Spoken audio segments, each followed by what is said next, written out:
Okay, so as I discussed, this would be our session, which would comprise of management accounting, right? Now, management accounting, as you guys know, used to be called earlier as cost accounting also. Actually, it is right now being called as cost and management accounting when you talk about the CMA course. The CMA course, which is cost and management accounting that you have. Come in. So for that particular course, it's still known as cost and management accounting.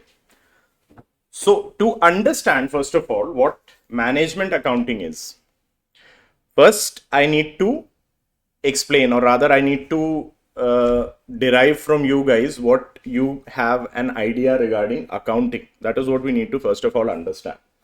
So can anyone tell me what accounting is? You guys are all from you guys are all from the commerce background, right? Everyone is from commerce background. Okay, so that means it would be comparatively easier for most of you, rather all of you, to be able to explain what accounting is. So can anyone volunteer and tell me what accounting is? Sir, managing day-to-day records. Managing day-to-day records. Okay. And yeah. Anyone else? Would anyone else like to give it a try? What? Okay. To prepare financial statements. All right. So if we were to go by the actual definition of accounting, if you guys have, you must have studied this way back in class 11th. So accounting, as we know, it starts as a process, right? Accounting is a process that goes on throughout the year. That is what is interesting about accounting. It's a continuous process. We can say that it is a lifelong process, not our lives, obviously, the business. It's the lifelong process for a business. Now, what exactly is the process all about? The process starts with the first sub-process, which is called as identification. Remember that. If we were to define accounting, we'd say that it is a process of identifying, recording, classifying, summarizing, analyzing, interpreting, and communicating the results of financial transactions, correct? That essentially is the most apt and authentic definition of accounting. Now, that brings us to the second obvious point that we need to discuss, which is, why do we need accounting? Anyone has any idea about that? Why do we need accounting? I just said it's a sort of a lifelong or a year-long process. It goes on throughout the year. Why do we need that? Why are we carrying out this year-long process? There must be some intention behind it, right? There has to be some purpose. There has to be some objective behind carrying out the process of accounting. What is that? Can anyone guess? Expense and income. Okay, expenses and income. Very good. Now, what is the result of recording expenses and incomes? Tell me that. You record. Very good. Say it loudly. Profits. Very good. You need to know the profits and losses. Okay. Now, let me just first of all get one thing let's get one thing out of the way at the beginning itself. You need to be very confident with your answers in the class. All right. Even if they are wrong. Surprised? Because let me help you with another thing. In my class, please understand, there will not be any wrong answers. Okay. So you don't need to be afraid about opening your mouths and blurting anything out. Don't be apprehensive about this. You don't need to be ashamed about any of these. No need to be shy at all. Be very confident. Say out any answer that comes to your mind, because we are here for a learning purpose, right? Learning will only happen when we have a give and take sort of a scenario. It can't be me sitting here and saying everything for you guys. You guys also have to come up with answers. So don't worry about any other issue. If you feel like, okay, my answer might be wrong, you don't need to worry about that. We're all here to learn, right? So when you have an answer, be confident, say that out loud. So like she just gave us the answer, it's profits. That is why. So we'll just rephrase the answer. It's not just profits, it's about losses also, right? Because when we talk about profits, we have to talk about losses also. They are two sides of the same coin. When you have a coin flip, it will either land as heads or land as tails, correct? Unless it is a false coin, unless it's a defective coin which has two heads, or if you guys are so lucky that out of 1 in a million, the coin lands just like this, which is a very bizarre scenario, right? The probability of that happening is very less. So, accounting is done to ascertain the profits and losses. Now, as he told us, we have a record of our incomes and expenses, correct? Now, see the record of incomes. Your class is in KOV 1 foundation, right? That's in KOV 1. So when we have a record of incomes and we have a record of expenses, that is the only scenario where we can calculate the profits or losses, correct? Okay. Now I'll give you one very simple example. Just a second now. Where did we have that? Okay, that was prints. Okay. Now let's say if I were to give you, you all have your textbooks, right? Notebooks and pens you brought. Please take them out because I'm about to give you one very simple mathematical calculation.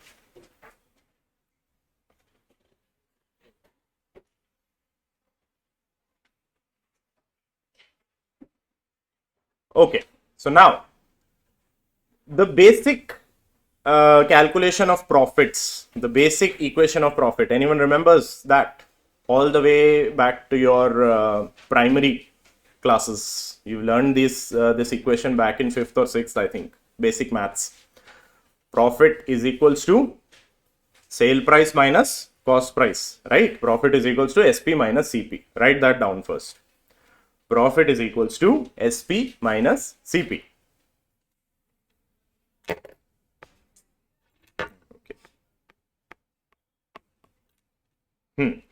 Everyone's written that?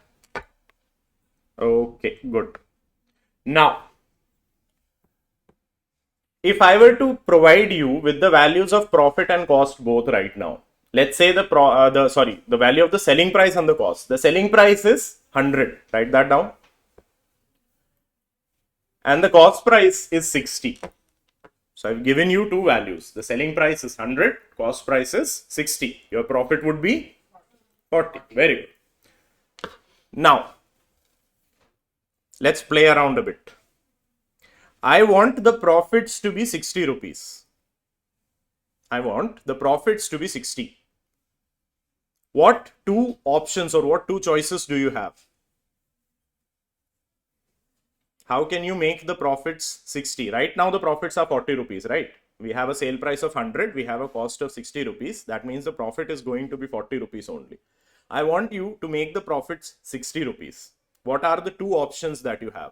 The first option is, very good, increase the sale price. You can make the sale price as 120. The cost remains 60 and your profit is 60. But you've all studied one very simple law of economics, which is the law of demand and supply. What happens when you increase the selling price? What happens to the demand? Demand reduces. Exactly. Now, if the demand reduces, then what happens to our profits? Profits might decrease. We won't say it will always decrease. Profits might decrease. Correct? So, what is the other option that we have? Yes. No. You had the idea. What is the other option? What is the second option? Say. Very good. That is the exact option you have. Because I've just told you, increasing the sale price might result in a decrease in profit. And that is not our intention, right? Our intention is to maximize the profits. We need to increase the profits. Because I gave you the equation. I told you the profits are 40 rupees. I want you to increase the profits to 60. There were two options you had. Well, first was to increase the sales price. But I just told you, because of the laws of demand and supply, increasing the sale price is not a prudent option. It might result in a fall in your demand, which might then turn into a decreased profits. Correct? Now, what other option we have? Like she said, we have an option of reducing the cost price. Very good. The point is, can you reduce something if you did not even know how much it was? Is that possible? Let's have a very interesting scenario. Let's talk about one very funny thing. New Year's resolutions. Everyone knows what that is, right? What is the sort of like, let's say 80% of people in the world take this New Year resolution, which they find very difficult to follow through. What is the New Year resolution that 80% of the people take? On the 1st of January, on 31st of December, when the clock strikes midnight, everyone has this very, very determined resolution that from 1st of January, I'll be hitting the gym. Almost 80% of the population has the same resolution, that it's a new year starting. So for the first day, from 1st of January, I am going to focus on my health. I will be going to the gym regularly. But they forget that it's the 31st of December, which is the biggest party of the year. And when you party so hard, it becomes very difficult for you to wake up on the next morning. So you don't wake up early on the next morning, so you don't go to gym on the 1st of January. Then you come up with another resolution. Okay, it's the 1st of January, I'll go from tomorrow, from 2nd of January. But from 2nd of January, because 1st of January is most of the places it's off. But from 2nd of January, you have your classes, you have your offices, everything starting. So it becomes very difficult to follow through with that resolution. Back to the point. What is the resolution? Why is that resolution being taken? To focus on our health, right? To make ourselves healthy. Would we actually be interested in making ourselves healthy if we never knew that there was something wrong with us? Of course not. If you had never done or never had gotten a test done, a blood test done, which just told you that, boss, you have so much cholesterol, or your sugar is very high, or you have BP related issues, or your kidneys are not functioning well, you have liver related issues. If you hadn't gotten that blood test done, no one in the world would ever be willing to sacrifice their sleep to wake up at 5 in the morning, go to the gym, stick to a regular diet. No one would be doing that, right? That is exactly the point we discuss. We talked about reduction of the costs. Can reduction be done if we had no idea how much the costs were? Absolutely not. How do you get an idea about how much the costs are? Therein lies the entire concept of cost and management accounting. Now, cost and management accounting, why we had to have this kind of a lengthy discussion is because management accounting is a subset of accounting. So to understand management accounting, we first of all need to understand what accounting is. And that is why we just understood what accounting is. Accounting means recording financial transactions. So only when you have a record of financial transactions will you end up having a record of your cost related transactions also. If you don't have a record of how much items you purchased, how much goods you purchased, how are you going to find out the cost of the material required to produce a certain product, a single unit of a product? You need to find out the cost. That is what the entire subject is all about. But that can only happen when you have the process of accounting working impeccably and perfectly. If you have any default in the accounting process, you will have fractures in the management accounting process as well. If you're not recording the purchases appropriately, the cost of material always will get affected. In accounting, we have this, the accounting standards, right? IFRS, we have IFRS, we have IAS, we have all these things in accounting. Indian accounting standards, even the basic accounting standards issued by the Institute of Chartered Accountants of India. It has an AS which is called AS2, accounting for inventory. Inventory will be valued, the AS, the accounting standard says that inventory will be valued at cost or market value, whichever is less, correct? That is the concept, how you value your inventory. The inventory that is lying unsold at the end of the year. The goods that you produced or purchased, which were unsold, lying unsold at the end of the year, that is what is inventory. How do you value that? You value it at cost or NRV. NRV means net realizable value. Now, what is net realizable value? It means if I were to sell these goods in the market today, what would be the value that I would be getting, right? So cost or NRV, whichever is less. Now, on a feel good day, we'll always assume the NRV is going to be higher than the cost. NRV means what you'll be getting from the market. Now let's say I made a product which costs me 60 rupees, as our example says. So my NRV has to be more than 60. That is the only scenario where I'll be very happy about that. If I made a product that is worth or that is costing me 60 rupees and in the market I'll be getting only 40, what is the point of making such a product? Wouldn't you agree? If the cost of making the product is 60 rupees and I'm going to get only 40 rupees from the market, what is the point of making this product? There was no point of making this product because from the get-go, from the starting point itself, I am always going to be in loss. There is no scenario where I'll have a profit. I just spent 60 rupees to make this and I'm going to sell this for 40. Let's take a very simple example. You buy a 10 rupee packet of chips. Would you be willing to sell that to me for 8 rupees? No one would be. If there is someone, please raise your hand. I'll be very interested in buying from you. Not just chips. I'll be very interested in buying home appliances from you as well. A car in the future. So obviously you understand the point, right? You're not going to sell something which less than what it cost you. So that is why we have the AS2, which says inventory should be valued at cost or NRV, whichever is less. Because on a normal circumstance, your NRV will always be higher than your cost. So you are valuing it at how much it cost you to produce. Again comes the same point, cost. So you need to find out how much it cost you, right? Now, what would you say would be included in the cost? Let's take a guess around that. What all should we include in the cost of a product?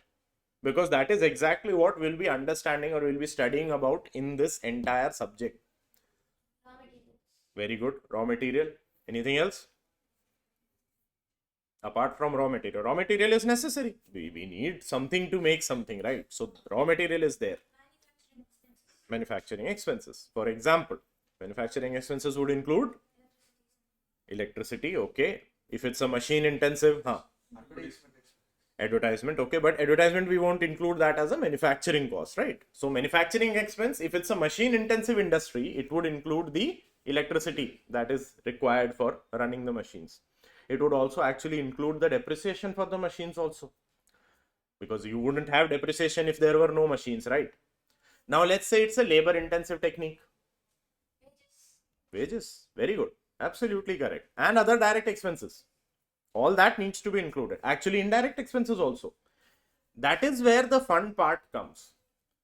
As far as accounting was concerned, we've always studied about this direct and indirect expense concept, right? What is related directly to the business operations is direct. What is not related directly to the business operations was always indirect. We used to record the direct expenses in the trading account. We used to record the indirect expenses in the profit and loss account. Now the point is, as far as cost is concerned, it will include everything. Let's take another simple example. The glass bottle of a cold drink that you guys used to get. Nowadays, the glass bottles they've become smaller and all. So earlier there used to be the 300 ml bottle for glass, the glass bottle for cold drinks. The bottles used to cost, I'll take you way back into the past.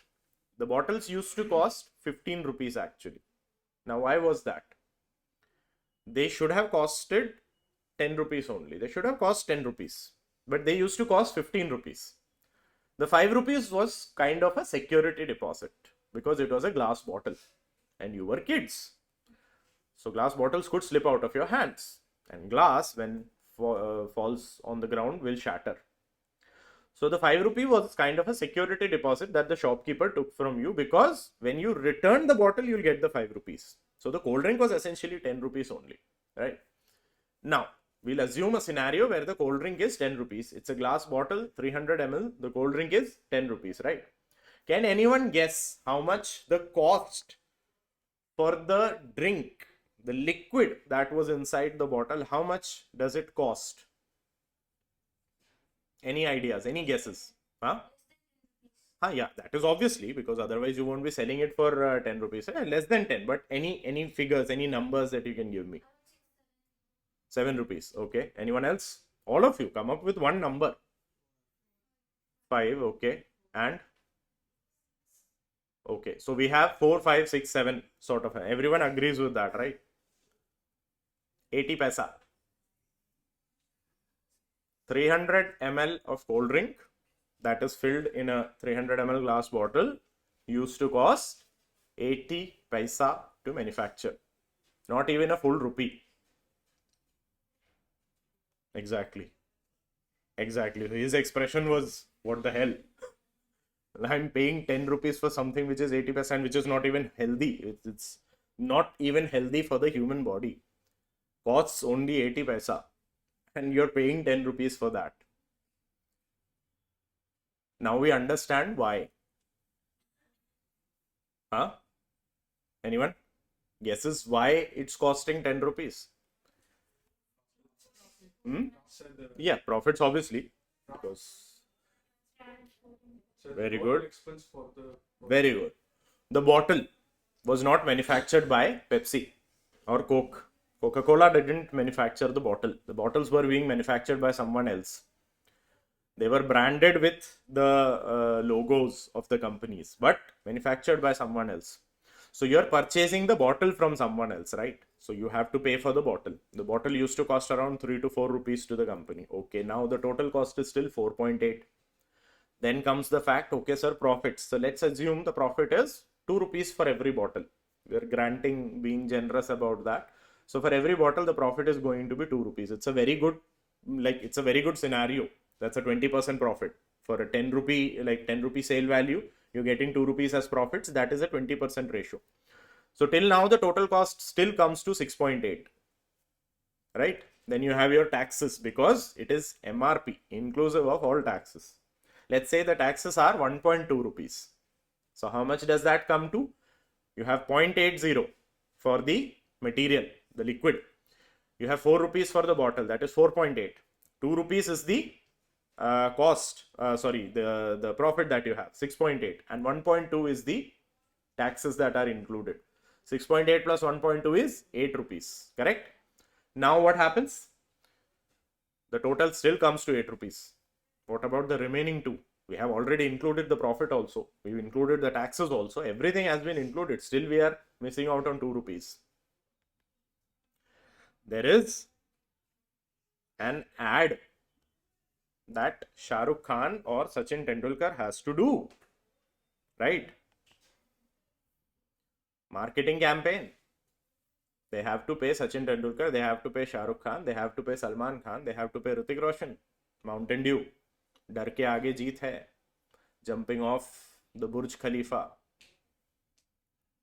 Even if it's CGI, graphics, but still there is a certain expenditure involved in that also. So the major component in these kinds of products used to be the advertisement expense. And advertisement, let's face it, it's not a small expenditure. And why are the companies willing to spend so much on advertisements? Because they're expecting to derive that much benefit from the general public, from the society. Not just for this year. I'm not making Hrithik jump off Burj Khalifa just for 2025. That ad was shot way back in 2019 or something. It's still being shown on the TV. That means that ad is circulating. It has an impact even now. For every Mountain Dew bottle that gets sold even today, it is because I made Hrithik Roshan jump off Burj Khalifa. That is the impact I'm having. So that is the cost that is being included in every single bottle of that cold drink. Right? This is exactly the concept of management accounting. This is all what we have to understand. What comes in or comes under the cost of a product. So now did you see that we did not discuss about expenses being direct or indirect? We discussed about them being costs, whether they should be included in the cost of a product or not. Because that is exactly what we need to understand in this entire subject. what would be the cost of producing a single unit of a product, or what would be the cost of producing a product? Because you will be faced with these kinds of scenarios where you have this option. The same product is available in the market as well. For example, in our cold drink example, the glass bottle. Why couldn't they manufacture it? Coca-Cola, Pepsi could have set up a manufacturing unit, right? They could have set up a glass bottle manufacturing unit, manufactured the bottle in-house. That is where you come up with this make or buy decision, which is also crucial to cost accounting related decisions. You need to realize, you need to understand whether making this product in-house would be cheaper or buying it from the market would be cheaper. Because let's face it, like we just saw in our equation, our goal is to maximize profits, right? That is the purpose behind business. I hope everyone agrees with me on that. No one is doing business for charity. And if you were to ask me from my personal perspective, I will always say there is no thing as charity. I don't think anyone would. I'm positively sure most of you are not even agreeing with me on this point when I say that there is no such thing as charity. Because I can see the expressions. Everyone is feeling the same way. Sir, when you help a poor person on the road, that is charity only, isn't it? When you see someone, when you see a person, you help them cross the road, that is charity. Why did you do that? There has to be some motive behind that, right? You did that because you wanted it to be a good deed. Why do you want to do a good deed? And if you want to do a good deed, why don't you do good deeds every day or every single moment of your life? Practically, it's impossible. Practically impossible. Good. But then why do it for one moment in your life? Why do you do that? Because it's for once. It's for once, okay, but still, why? Why do you do a good deed? That is what I'm asking. You do a good deed because it feels good, first of all. So therein, we come up with the concept of a barter system. Everyone knows that system, right? Something in return for something else. Isn't charity supposed to be something in return for nothing else? That is the definition of charity, right? If you were to go by the pure definition of charity, charity means doing something without expecting anything in return. Do we really do something without expecting anything in return? Absolutely not. The simplest example being donating money to any religious, let's say any religious place. You donate money with the intention of, with a prayer. Yeah, I want this done. Please help me with this. Please sort this out. Same scenario, right? So, when you have business, a person conducting business activity is not conducting business activity for charitable purposes. It's conducting, or he or she or they are conducting business activities with one simple motive, which is profit maximization. Not just to earn profits, to maximize profits. Why is that? Because we are all human. Simplest concept is we are all human. And what is the problem with that? No problem with that. No problem being human. It's a good thing being human. But the problem with being human is the fallacy of greed. One never being enough. Simple concept. Because if me earning profits in 1 year was enough, we would never have the concept of perpetual succession. You know that, right? The business entity concept, the continuity concept, going concern concept, the going concern assumption in business. What is that? The business that I start today will continue to go on in the future. Why does it have to continue to go on in the future? Very good, to earn profits, but not just to earn profits at a constant rate, right? Like if I'm earning profits 1 lakh rupees this year, I'll be very happy with 1 lakh next year. Absolutely not. If I'm earning 1 lakh this year, I want 2 lakhs next year. If I'm earning 2 lakhs next year, I want 4 lakhs the third year. Simple as that. Which means the idea is profit maximization. It's not even profit retention. Maintaining the same level of profits, absolutely not. I don't care about maintaining the same results. I only care about maximizing this, wealth maximization or profit maximization. That can only be done by ascertaining first of all what the costs are and then trying to reduce the costs. Now, when we come to that aspect, there is another very simple problem with that. Because as she said, she also came up with that, sir, we can try to reduce the cost, right? She didn't say we should reduce the cost. She said we could try to reduce the cost. That is the perfect answer. Because with costs, we need to understand one very simple thing. There will be two kinds of costs. One is the avoidable cost. One is the unavoidable cost, right? Now, what is an unavoidable cost? What would you say is an unavoidable cost? Unavoidable means we must do this. There is no option. This has to be incurred. This cost has to be incurred. That is what unavoidable cost means. Correct? What is... Labor intensive, then it's wages, number one.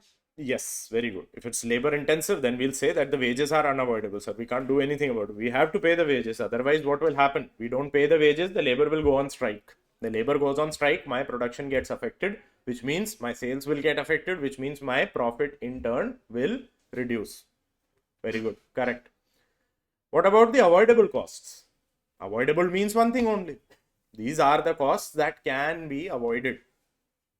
We are doing these expenses, we are incurring these costs, but we can also choose not to. That is what avoidable costs are. So we'll see examples of avoidable costs in our study as well. Sure. So we'll see examples of avoidable costs in our chapter, in our course as well. There will be costs which are unavoidable. There will be costs which are avoidable. All of that will be included in our syllabus, right?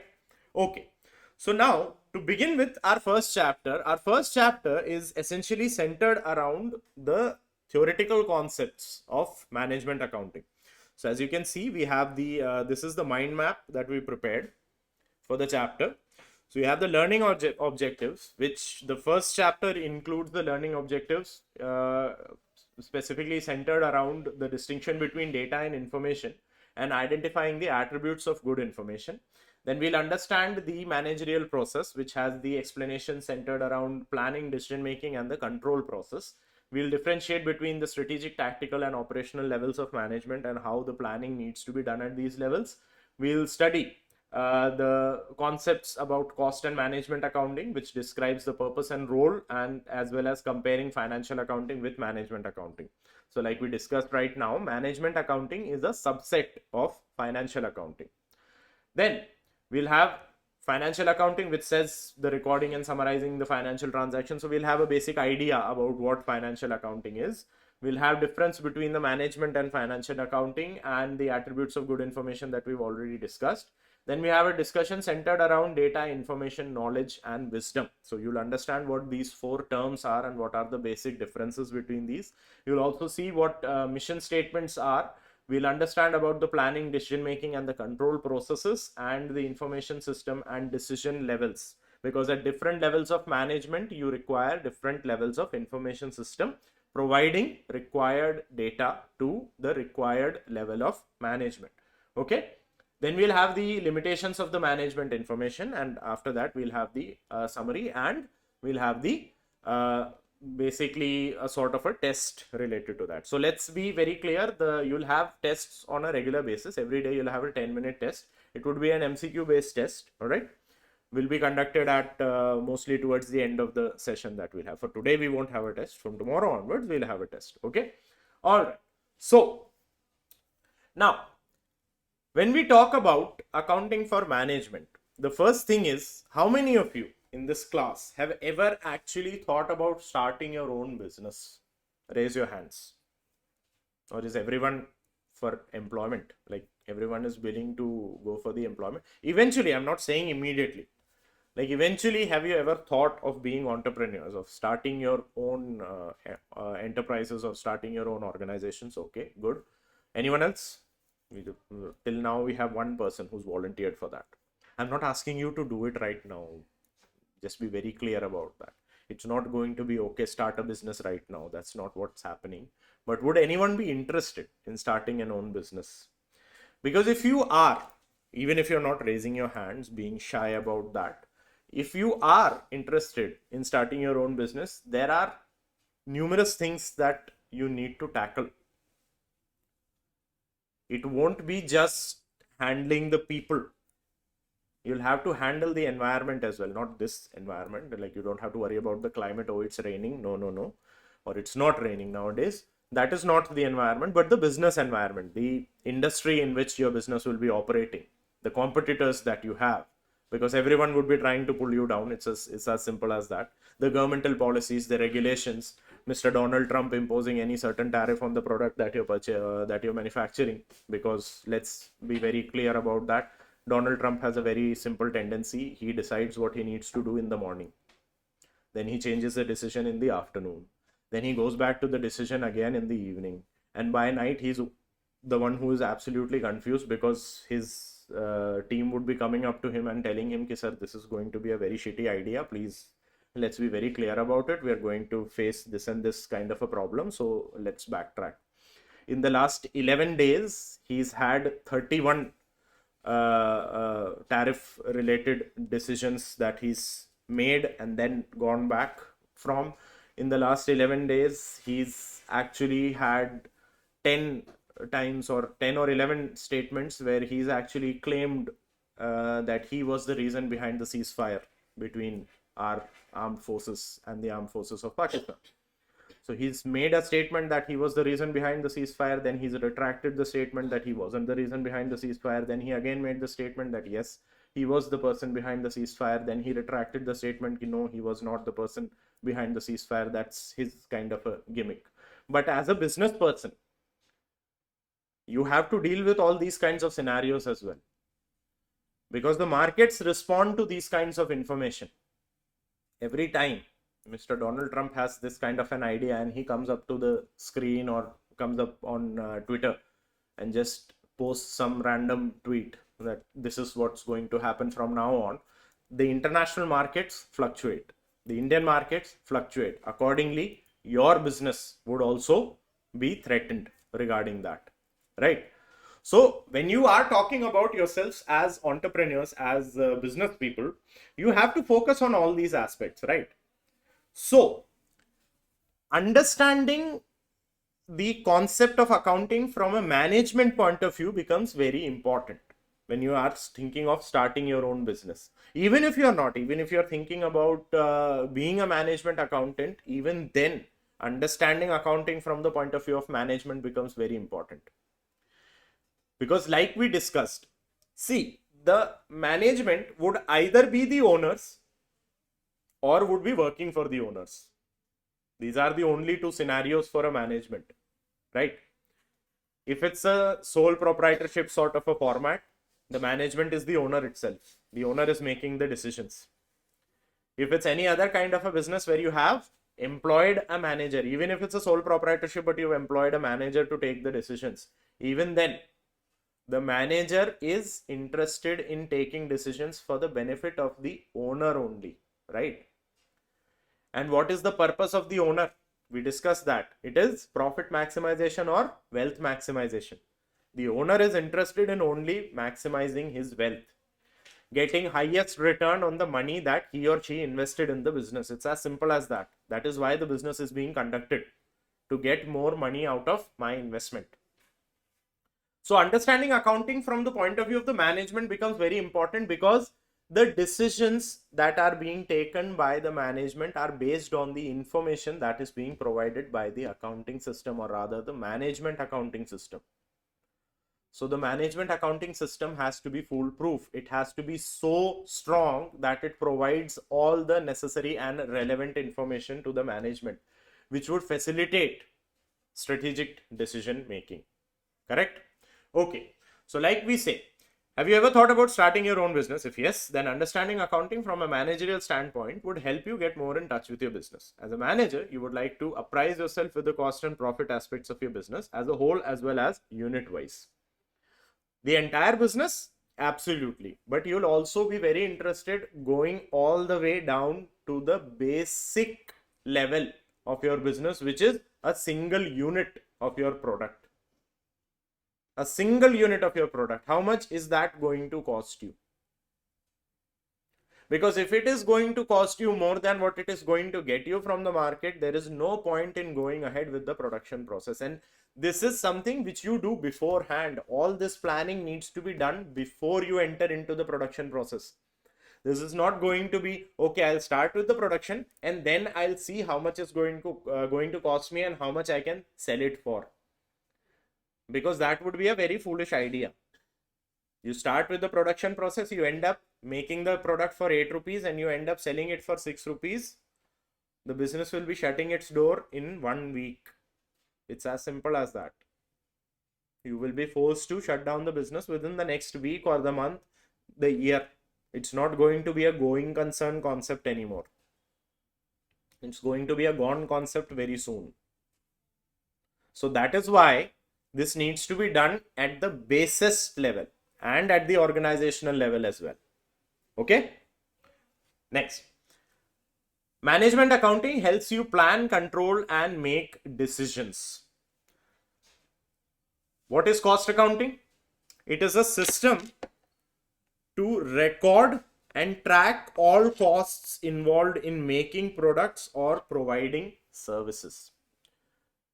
Because we are not just going to talk about manufacturing, trading, we are going to talk about service industry as well. Those poor chaps also have to have a management accountant, right? It can't be like we'll be, okay, let's say Nestle, Cadbury, we're going to do management accounting for them, and the service providers, let them be left at their own expense. Let them handle their management accounting at their expense. That is not how we are going to do management accounting. We'll see both aspects, the product side as well as the service side. Both the industries need cost analysis, cost control, cost reduction. So we'll have to understand costs from aspects of both the industries. Management accounting helps you with the resource check. What is resource check? Resource check means an evaluation of the resources that are being utilized by the company. As you can see, we've given you examples of resources such as material and labor. Okay, now tell me, when we talk about resources, all of you know there are primary sources or primary resources of production. What are the primary sources? You have 4 primary sources. And land, labor, capital, and entrepreneurship. Organization, yeah, it's called LLCO, LLCE, you can call it anyways. So organization means the entrepreneurial abilities only, right? LLC, or as you can see, LLCO. Okay. Now, can anyone tell me which is the most important factor of production out of these? Labels. Okay, so we have 3 answers. Out of the 4, we already have 3 answers. One said labor, one said land, one said capital. No one said organization or the entrepreneur. Poor guy whose idea it was, no one is willing to support that person. Huh? The person who came up with the idea of the business, no one said that he's an important, or he or she is an important factor of production. No, sir, he's not. Land is there, labor is there, capital is there. Okay. So let's pick one by one. We'll say land. Why is land the most important factor? To work, to produce. Yes, exactly. But what about a service industry? See, he had the same expression. As soon as I said service industry, he's like, oh. So exactly the point. The service industry does not need any kind of a land, right? Like you have a knowledge-based skill, let's say chartered accountants, lawyers, doctors. What land are they utilizing? There is nothing, no input coming from the land. You can go and say, sir, they are sons and daughters of the land only. That is a different aspect. But when you talk about the manufacturing industry, therein we can say, yes, sir, the product needs to be made from something which is raw material. Raw material is coming out of land in one way or the other. It's as simple as that. Any raw material that you can think of will have its origin or its root to the land. That is why land was considered as the most important factor of production. Okay, so we've just set apart land as not being the most important factor of production. Now let's talk about labor. Someone said labor, right? Labor. So I'll say the same thing. What about machine intensive techniques? Therein labor is not the most important factor of production. Correct? You don't need. Let's talk about the coming world that we are all very, very apprehensive and very scared about. AI being enabled so much in the daily work process. What is that leading to? Everyone has seen the Terminator series, right? I guess most of you must have seen.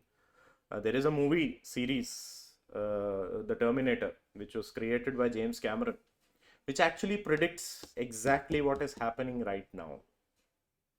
An artificial intelligence taking over, then deciding that it does not need humans anymore, firing the nuclear arsenal of every nuclear enabled country at us only, to make sure that the earth is wiped clean of humanity, because it feels that humanity is the hindrance in progress.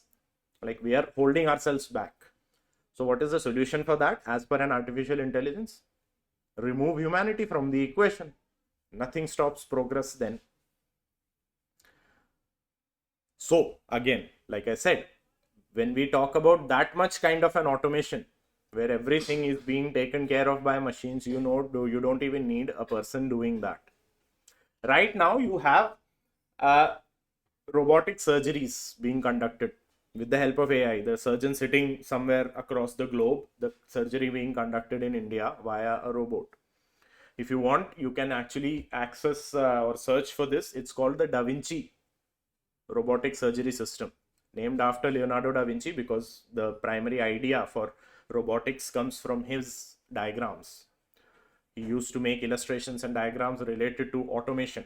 So that is where the idea came from. It's called the Da Vinci surgical system. It is one of the world's most advanced robotic surgical system, which does not even require a surgeon to be present at the site. The surgeon can be anywhere across the globe, connected via remote devices, and the surgery would be conducted on the patient with absolute precision. How long do you think, with the current speed that technology is growing at, how long do you think the surgeon would also be removed from the equation? He's already removed physically. He's already been removed physically, right? From he does not need to be present at the place the surgery is being conducted. Earlier, what used to happen? The surgeon would be standing on top of the patient, right? The patient would be on the operating table, surgeon standing right next to him with his hands inside the patient's body. Now the surgeon is standing somewhere, sitting somewhere comfortably on a chair with his hands on a laptop or on a keyboard and guiding the machine. How long do you think the surgeon can entirely be removed with the progress that technology is making right now? Not that long, 10 years, 15 years, the surgeon would be removed from the equation also. So in that scenario, it's a labor less technique or zero labor technique. So we removed the labor also. Then the third comes capital. Now, how many of you would agree that it is the most important factor of production? How many of you would say that, yes, sir, capital is the most important factor? 1, 2, 3, 4. Now the hands are coming up. Why is that? Because without money, there is nothing. Remove the capital. What is capital? Capital is the amount invested by the owner of the business, right? Now you can say, sir, I'll take loan from the business. Then how is it your business? Yeah, you say you take a loan from the bank. I have loan taken from the bank, then it's not your business. What is the aspect behind capital? The aspect behind capital is it gives you ownership, first of all. Go ahead, take a loan from a bank, invest it in the business as your own money. Be very proud of that. Okay, this is my capital. Is it though? Don't you have any responsibility related to that? With capital, you don't have any responsibility. You personally don't have any responsibility. It's the business that has the responsibility, right? It's the business that has the responsibility of making sure it earns that much profits that it can return the capital that it has borrowed from the owner. Correct? But when you take a loan from the bank, whose responsibility is it? Is it the business's responsibility? Absolutely not. The business can fail. Business can be very chilled about that. Business can be very relaxed, sitting in an easy chair on a beach, sipping a cold drink or a coconut water for that example. Very relaxed. Why? Because it's your responsibility. It's your property that's on the line. You mortgage something. You mortgage your house, your land, then took the the loan from the bank, right? Whose responsibility is it? The business can be very relaxed then. It has no onus at all. The entire responsibility has been shifted to you. So that is what we talk about when we talk about the resources. It's not just the land, the labor. All these resources need to work together. But yes, without the capital, the other resources would not come together. That is the point. Let's say you have the entrepreneur. You have a person who has a brilliant idea. Yes, absolutely. Very good. He manages to get the resources, the land or material from the land has been extracted. He has the labor as well. No money. Can that idea bloom into something greater? Would the labor be willing to work without money? Absolutely not. Would the resources or material? You have the material, you can't purchase the material, you know where the material is. You can't purchase it because you don't have any money. Can the business blossom or can the business flourish? No. That is the point. So we'll say that is why we say all factors are necessary. We're not being very biased towards capital. But just if we were to prioritize or categorize it as importance, capital would come at the topmost. Then you'll have all the other factors of production. Again, yes, the same thing. You can't produce anything without the raw material. So yes, land is also important. And not everyone can afford machine intensive techniques, so labor is also important. And not everyone would come up with a very genius idea, so entrepreneurial ability or organization is also important. So we'll have all the four factors as important factors, capital becoming the most important factor. Okay. Then management accounting provides financial insights. It provides financial information to see how the company is performing and can suggest future actions. Now, the point about management accounting is it is more involved with the forecasting aspect. Because what is the point of ascertaining how much my cost is if I'm not going to do something about it? Isn't it? I found out just right now when I gave you an example that I told you the cost is 60 rupees. You're very happy with that. Okay, yes, we know the cost is 60 rupees. What to do with it now? That is the entire idea behind this concept. You know how much the costs are. Now the next process comes, which is managing this cost. You need to analyze this cost. You need to understand whether there is a scope of reducing this cost. If so, how? How can we reduce this cost? And when we reduce this cost, then what would the future be? So you see the forecast aspect. Based on the past, you're forecasting the future. You've just studied or analyzed the past. You've noted how much your costs were. And then you're talking about reducing these costs, thereby making sure that you increase your profits. Okay. It is similar, often similar to management accounting. The terms are frequently used interchangeably, which is exactly why I told you it's called as cost and management accounting. These are interchangeable. Next is, it is the foundation of management accounting. Management accounting is a broader concept. Cost accounting is a subpart of management accounting. Management accounting involves decision making. Cost accounting involves decision making related to costs only. Management accounting would require a broader category. It would require far more data than just cost accounting. Cost accounting is just one basic simple aspect of management accounting. It is just giving you one data related to what the costs are.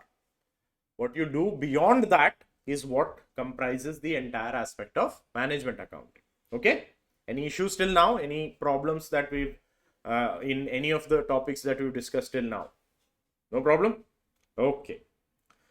So, in simple terms, cost accounting helps you know the detailed cost of things, which is a key part of making good business decisions overall. Now, as we discussed, we need to understand the difference between management accounting and financial accounting. So, what is financial accounting? Financial accounting is simply focusing on documenting financial transactions and generating periodic statements for external users. Periodic statements in the terms of your P&L account and your balance sheet, right? These are the periodical statements that you always generate under financial accounting. Every year you have a P&L account and the balance sheet telling the people how much you've earned profits or incurred losses and what your current position is, how many assets you have, how many liabilities you have. The financial performance and financial position being depicted by the two respectively. Okay. In financial accounting, key duties are bookkeeping, the bookkeeping system, and preparing the necessary financial statements. And it primarily caters to external stakeholders. That is one difference that you will understand between management accounting and financial accounting. Management accounting, the name itself suggests the accounting is being done or conducted to pertain to the management. Financial accounting is not done only for the management. It is done for the management, yes, but it is done for people beyond the management. You all studied about the users of financial information, right? There are two categories of users, internal users and external users.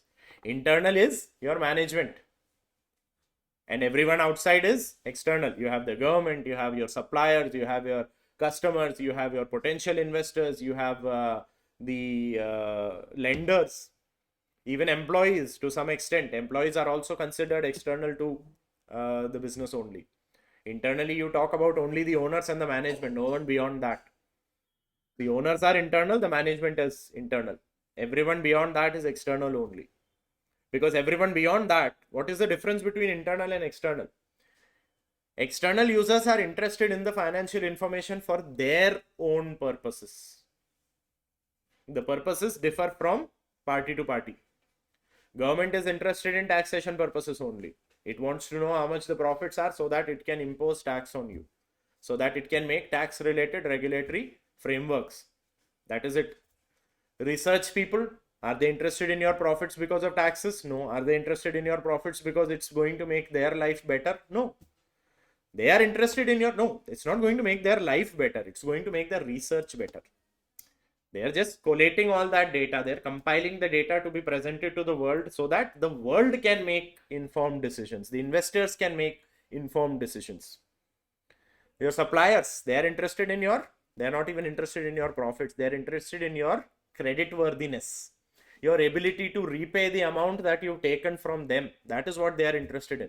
They don't care about your profits. Your profits can be 1 crore, your profits can be 0. Their interest is, I gave you so and so much of goods, 10 lakh rupees worth of goods you purchased from me. How are you going to pay me back? Your profits are 1 crore. Well and good. I don't care about that. Because there is a difference between having profits and having cash, right?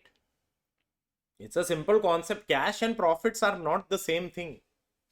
You can have 50 crores of profits and have 0 cash. And the reverse is also true. You can have 50 crores of cash and the profits are 0. They are not the same thing. Cash and profits are not same, right?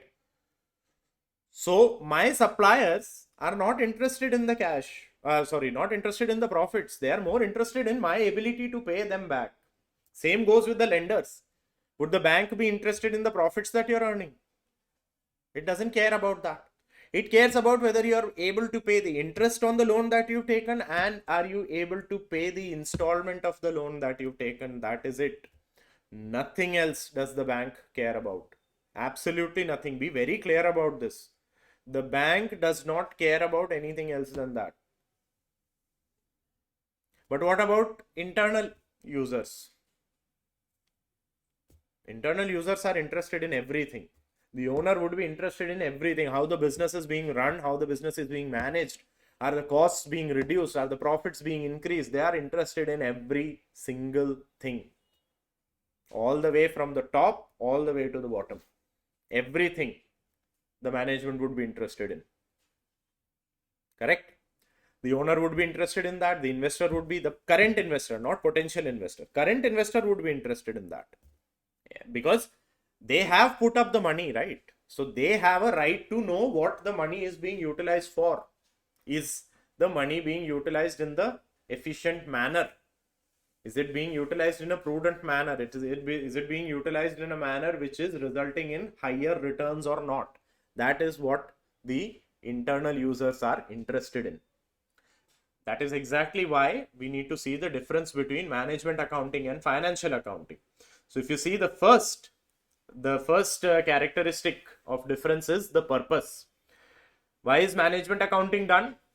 Aid in the internal planning and the decision making process. Why is financial accounting done? Simple, to record the financial position and the performance. When you talk about the users, you have management accounting, you have internal users only. You will not see external users being involved in management accounting. Because I am not going to tell the people that it's going to cost me 60 rupees only, but I am going to charge you 100 rupees for that. Have you ever seen a product where the price tag says MRP 100, it cost me only 20 rupees to make it? Haha, you're paying me 80 rupees profit. Do you see a price tag like that anywhere? Absolutely not. But you do see the price tags when you go to shops like DMart or Reliance. What happens there? You see that price tag. DMart has this thing, exactly. DMart has this thing. You'll see the MRP and then you'll see the DMart special price. DMart SP, that is written right below that, which is 5 rupees less, 3 rupees less, 4 rupees less. How do you think that happens? Any ideas? Does anyone know the entire business model that DMart has? It's a genius model, let me tell you. It's one of the finest business models that you can think of. All credit goes to Mr. Damani, who's the founder CEO of DMart. It's DMart is named after Damani only. His full name, I'm blanking out on that, but his surname is Mr. Damani, so that is why it's called DMart. Anyone has any idea about DMart? The business idea that DMart has, or the business policy that DMart has? DMart has a very simple policy. See, all these the supermarts that you can think of, they all purchase goods on credit, but they never sell on credit, right? Can you go up to a DMart, fill your trolley with everything that you feel like, and then walk out of the DMart and say, I'll pay it next month? You can't do that. You can do that to the departmental or grocery store in your locality, the local stores that you have, where you have a reputation, where you built a rapport over a number of years, where you have a certain goodwill with the person. The person knows you because he's seen you playing around. From the time when you were kids, 5 or 6 year old, and now you're 18, 20, 21 year olds, he's seen you grow. That person will give you goods on credit. He knows where you live, to be very simple. He knows he can come to your house and tell your parents that this person or your child purchased so and so product from me, so he hasn't paid for it, which is a very problematic scenario. Because if your parents don't know about this thing, that you have been doing something like this, eating chips every day, drinking cold drink every day, on the basis that I'll pay next month, or we'll adjust this from the rationing that we do every month. So that becomes a problem, right? So the idea behind DMart is what? DMart and every other the superstore sort of a thing, they purchase goods on credit. Now there is a concept known as the credit period. The credit period means in how many days will I be paying the money back? That is what the credit period is, right? So for every other supermarket, let's say example, the credit period, they said the credit period is going to be 60 days or 90 days. Like, we'll purchase goods from you and we'll pay you back in 60 or 90 days. And since we are purchasing in bulk quantity, so you give us 10% discount, right? Okay, the supplier is happy with that. Oh, I'm getting money in 3 months and I have to give him 10% discount. He's purchasing in bulk, so no issues. Okay, take this. Then came in DMart. DMart came in with very simple ideology. They said, how much is the other guy, how many days is the other guy paying you in? And the customer or the supplier says 60 days or 90 days.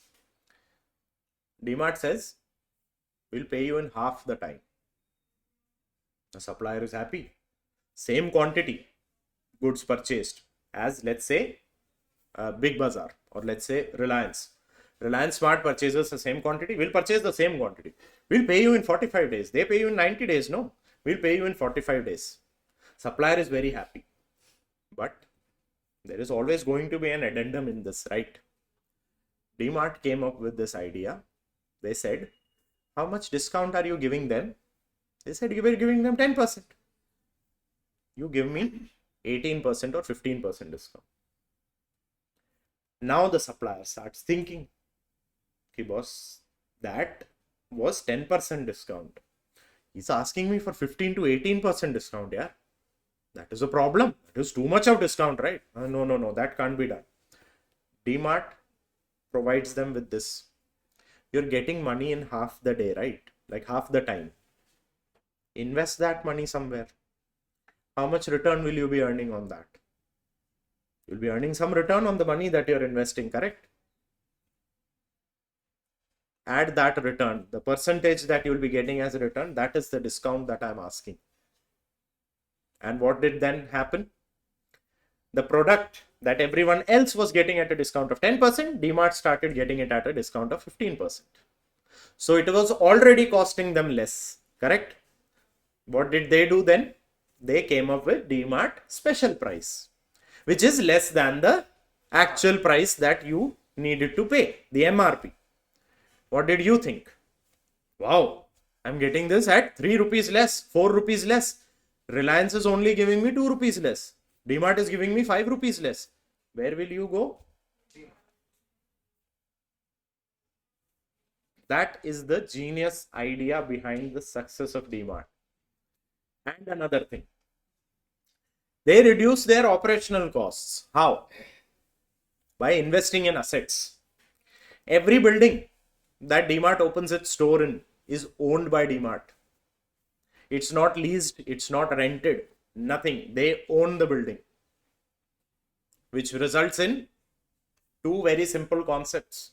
One is you have a fixed asset for perpetuity. Second is you have depreciation for eternity. What do the others have? Yearly rent or yearly lease. Can they charge depreciation? No, they can't. Which one do you think is more? Is the lease or rent going to be more or the depreciation? Rent going to be more? Then what is the cost, or whose cost is going to be more and whose profit is going to be more? Simple strategy.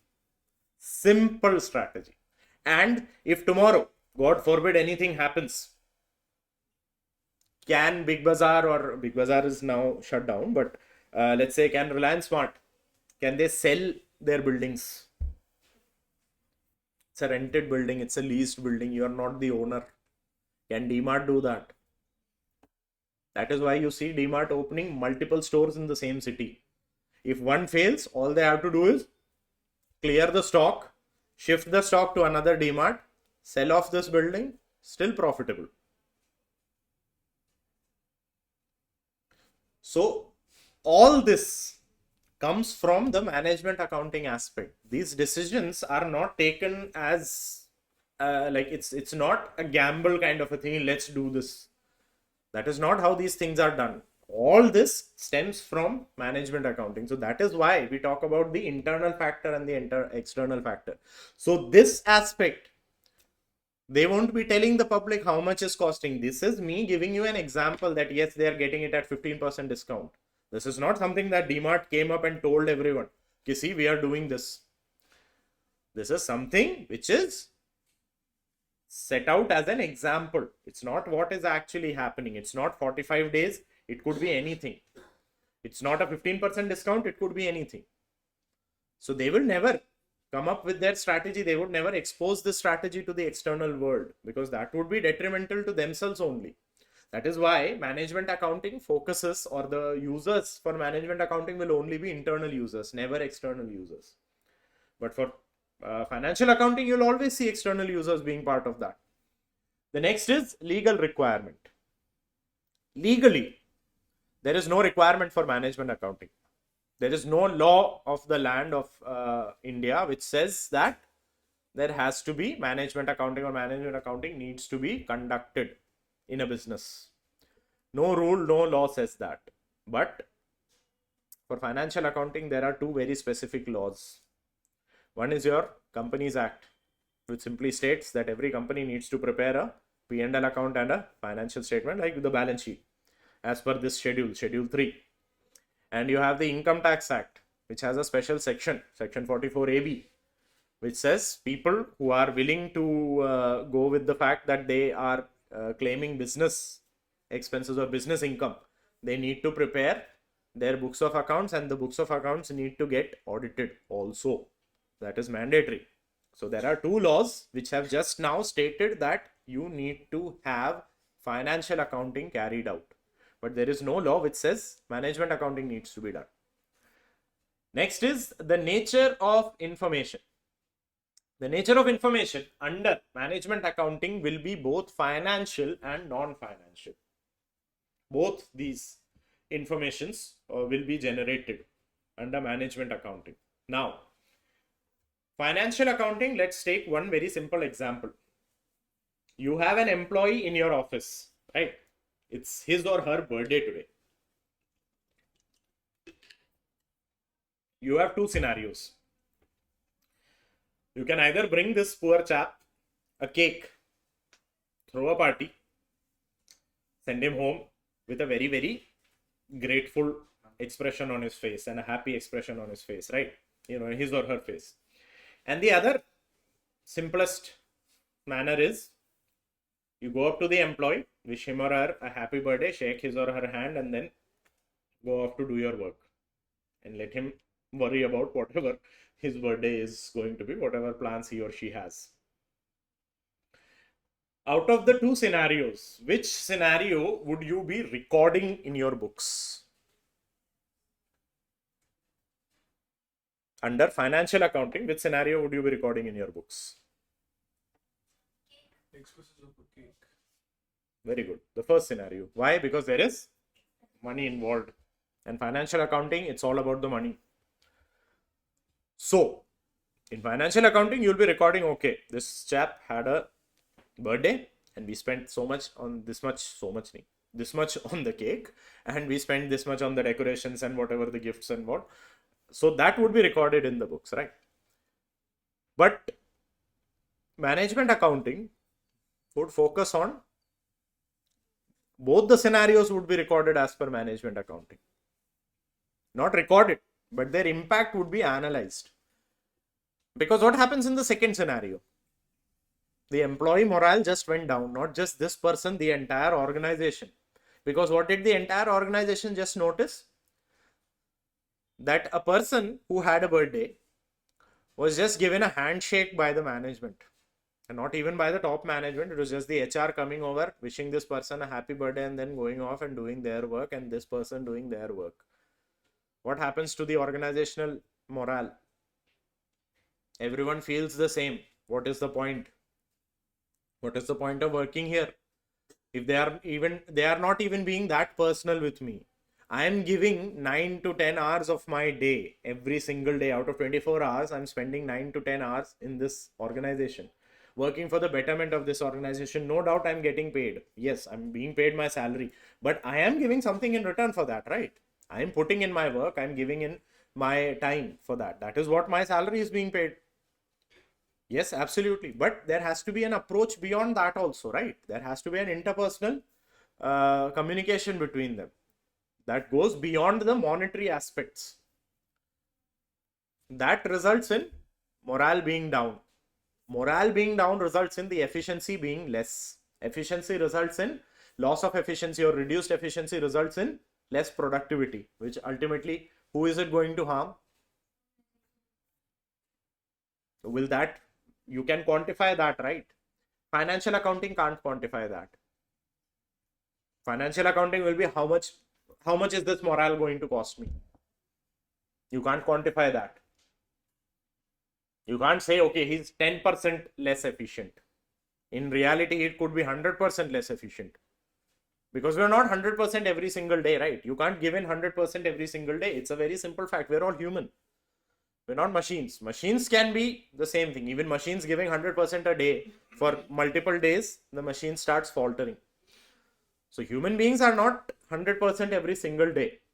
Some days we are 10%, some days we are 50%, some days we are 110%, but not constant.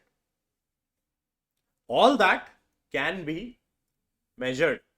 That impact can be analyzed under management accounting. Then you have the time frame. With management accounting, like we discussed, the time frame is both, which is an interesting concept. You get to time travel with management accounting. You get to talk about the past, you get to talk about the future. But with financial accounting, what is that? It's mainly historical. Why? Because financial accounting is based on the transactions that happened. You don't go ahead with the forecasting thing. You do that with the analysis portion of that, not with the recording portion of that. But with management accounting, during the recording only the forecasting happens, which is called as budgeting. Budgeting is exactly that. Did the entire record for the last year, now I'm planning for the next year while recording the current year only. That is what you do every single year. What does the finance minister does? The finance minister does the same thing every year, right? He or she comes up with the budget. What is the budget for the upcoming year based on what we've seen the last year that went by? That is what a budget is. That is what your cash budget would be. Cash budget is based on the last year's cash receipts and expenses. I got 100 rupees. I expended 80 rupees out of that. So next year my budget is going to be what? That is how I'll plan. So for next year, I'll plan my expenses to be less than 80 so that my cash remains more in my hand. Because 20 rupees makes me very miserly. With 20 rupees, I can't do anything. 20 rupees would only get me a packet of chips or one packet, a 10 rupee packet of chips and a 10 rupee cold drink. That is what 20 rupees is going to get me. So I'll prepare for the cash budget accordingly. I'll make my budget accordingly so that I get more than 20 rupees now. Now, as we had seen in our the mind map that we discussed, we have a discussion centered around data, information, knowledge, and wisdom. So first of all, we'll see what data is. Data is essentially the raw facts and figures. Now you can say data is the input for any computer system, for any information system. We won't say computer system because computers are also part of information system. So for any information system, you need to have a certain input for there to be an output, right? Now let's say for a simple example, you have a calculator. Would the calculator ever give you the result 4 if you never gave it 2 plus 2 or 2 into 2? If you never gave it an input of 2 into 2 and then pressed is equals to, only then do you get an answer as 4, right? Would it actually give you an answer 4 immediately? It can give you an answer 4 if you type keep 4. If you type the number 4, then you will see 4 on the screen. Other than that, can there be, and even then you press the key, right? So if you had not done that, would the calculator ever give you an answer 4? Absolutely not. Information is processed data, right? That is the output. For a certain output to be there has to be a certain input. It's as simple as that. You can't have output without the input. What is the input? Input is the data. Data is the raw facts and figures. For example, you have revenue which says 10,000. You have expenses which says 7,000. Now this is data. Can you see where we'll be going with this? Revenue minus expense. What is that? Profits. Profits or losses. The equation is revenue minus expense. That is information. The result that you will get. 10,000 minus 7,000. 3,000. This is the information that you have. I gave you the inputs. The raw data was 10,000 as the revenue, 7,000 as the expenses. This was our raw data. Now we have information, processed data that is useful. As you can see, example is profit is 3,000. This gives us meaning, right? How does this give us meaning? Because now I can do something with this. I had the data 10,000 revenue, 7,000 expenses. What was I going to do with that? Could I do anything with this data other than calculate the profits? Was there any other option for me? There was no other option left to me, right? The only option available to me was to calculate the profits through that information or through that data that I had. Calculate the profits, then you can move ahead. When you have the profits, then you can go ahead with all the things that you need to talk about. Starting with how to increase the profits. You have the profits right in front of you. You have 3,000 profits. Now I want it to be 5,000. Then you can get into the discussion, how do I get it to 5,000? How do I make it 10,000? How do I make it 15,000? What are the options available to me? But with the simple data that I had, revenue 10,000, expense 7,000, could you think of these things? No, because that is raw data. You don't have the final information regarding which you will take decisions. So now you see, for decision making, data is not what is required. Information is what is required. Decision making would start when you have information. Data on its own would never facilitate decision making. You need information for that. Data is like ingredients, information is the cooked meal. Okay, now about this, let me clarify. I am a foodie, like to enjoy different cuisines. So that is why most of the examples that you'll see in my teaching methodology would be centered around food. So forgive me for that. If anyone feels hungry in the middle of the session, I'm really sorry. But do realize that I would be more hungry because all of these examples would actually end up making me more hungry, right? Okay, so you'll have examples where I'll keep on talking about packet of chips. I'll keep on talking about cold drinks. I'll keep on talking about a packet of biscuits. That would be the kind of examples that we'll have. So apologies well in advance for that. The entire sessions that you'll have up till the 30th of June, you'll keep on having discussions centered around food and food related products. So my apologies in advance. So we have the quality attributes of information. The quality attribute of information, we've actually prepared an acronym for you, that is accurate, ACCURATE, which will help you in memorizing the quality attributes of information. What are the quality attributes of information? What is quality attribute means? Information that is being generated from any information system has to have these attributes right in front of you. The 8 attributes that are there in front of you, every information system, the information that a system generates should conform to these attributes. The first is accurate. The information generated has to be accurate. Clarity in figures based on context. Now this is very important because every information system is having a different perspective. The financial information system that we just talked about, financial accounting, has a very clear context, which is profit or losses. The entire process of financial accounting is carried out to ascertain what the profits or losses are. That is it. The primary objective of that is to ascertain profits or losses. Simple. So the information generated has to be very accurate with that respect. It has to show the accurate profits or the accurate losses. It can't be I'm incurring losses and I'm showing it as profits. That would be inaccurate. That would be falsifying my financial records, which is a punishable offense. It falls under fraud.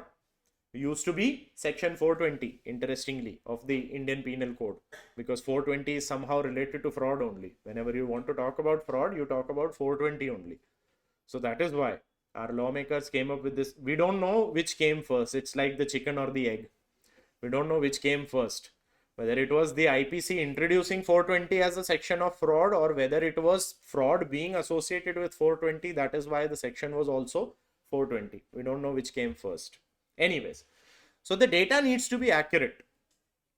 Example, the variance in precision required for different reports. Now, what is variance? Has anyone any idea about what variance is?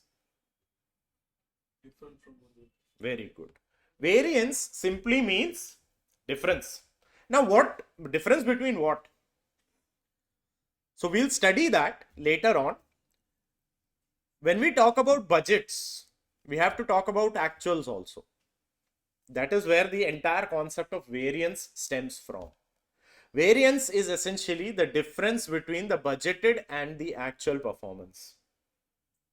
That is what variance is. So when you talk about, let's say, let's talk about any sport. Let's talk about the IPL. So when you talk about IPL, it's a very like a heartache kind of a thing for every RCB fan. For every RCB fan, it's a very heartbreaking thing that RCB reaches the final, then loses out. It's been 9 years since they've reached the final. This year, they have reached the final. So it's like 9 years. 9 years ago, reached the final, did not win. Now let's come to closer to home, because that is another heartache that was caused. Chennai Super Kings. Very painful. Champions for so long, have been champions, and like I said, Dhoni being his last IPL most probably. So it was a very, very heartbreaking thing to see Chennai not even making it to the playoffs. A very heartbreaking thing, right? But why was it heartbreaking? Because we've sort of set that as a standard. Chennai will be in the final. We need to see who will be opposing Chennai in the finals, right? That is, even before the start of the IPL, we've all been like that only. Dhoni will play the final. It's his last IPL. He has to play the final. No. That is the standard that the team has set. Yes, Chennai will be there in the final. The confidence that we had. And then comes the actual performance. And not even making it to the playoffs, unfortunately. So that is the variance that we are talking about. Now, me being, like I said, me being someone who's been in Rajasthan for 35 years, for me, Rajasthan Royals was the standard. And it's not a laughing fact. Rajasthan Royals is the maiden champion. Rajasthan Royals won the first IPL against Chennai.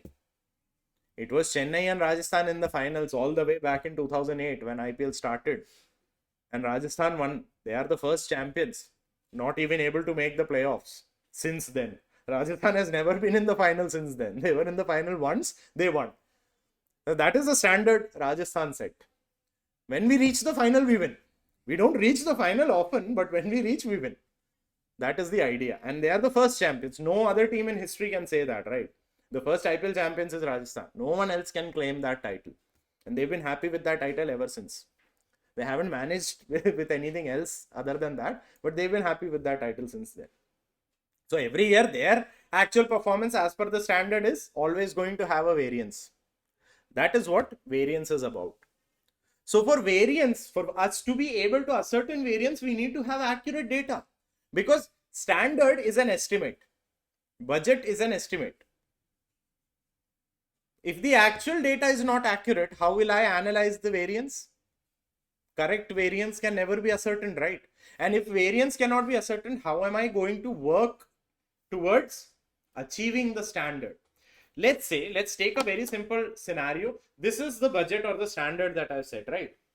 And my actual performance is here. If my actual performance is here, I have nothing to worry about, right? If this is the budget, this is the standard, and I'm already performing above the standard, I have no issues. I'm doing way well. Then this is a positive variance. I don't need to worry about the positive variance. I'll be analyzing the variance. Why? Because I don't want this to fall below. So I'll be making sure that why this variance is, and I'll be making sure to work on this thing so that I at least retain this level. But what happens if the scenario is opposite? This is the budget and this is the actual. Now I need to analyze the variance in a more appropriate manner, in a more important manner, because this gap needs to be covered first of all. But this has to be accurate, right? Now let's imagine this is the budget, this is the actual, but I am slightly mischievous. I come up with inaccurate actual. This is the accurate actual and I'm saying no, this is the accurate actual. What happens then? I'll be focused on only this much of the variance, right? But actually I have to focus on this much. So if I'm doing everything to close this gap, what happens to this gap? This gap will never be closed. And if this gap is never closed, nothing else matters. Absolutely zero impact. That is why the data has, or the information has to be very accurate. Then comes the next. It has to be complete. Avoidance of information overload while ensuring all necessary data is available. Now, there are two aspects that we discussed in the same concept. One is information overload. The other is necessary data being available, which means the information has to be adequate. Now, what is adequate? Just as much as is required. Not more, not less. Because we're talking about decision making. Too much information, as you nowadays call TMI, that is also problematic. I don't need to know everything about a scenario. But it can't be that I don't know anything about the scenario, right? So if we were taking the examples of, let's say, IPL. So if I am the coach or the manager of one team, so I'll be interested, let's say if you're talking about CSK, I'm the owner or the manager or the coach of CSK, I'll be interested in a match between CSK and RCB. I'll be very interested in knowing how Virat has been performing. Virat Kohli, how he has been performing in the past 3 or 4 matches, in the past 10 matches, what has been his temperament, what has been his weak areas. That is what I'll be interested in, right? Would I be interested in which restaurant Virat and Anushka went to dinner last night? How does that matter to my team winning the match? Does it matter? For that matter, if I'm interested in that, I'll also have to be interested in where Dhoni and his wife Sakshi went to have dinner. Or did they go to the same restaurant? Or is it that Virat has a restaurant, right? So did Dhoni go to Virat's restaurant? Why would I be interested in that? I'd be interested in his performance, in his strike rate, in his average, in his temperament, in his weak areas. If I were to ask my bowlers to bowl a Yorker, if I were to ask my bowlers to bowl a googly, if I were to ask my bowlers to bowl a reverse swing, would then Virat be threatened?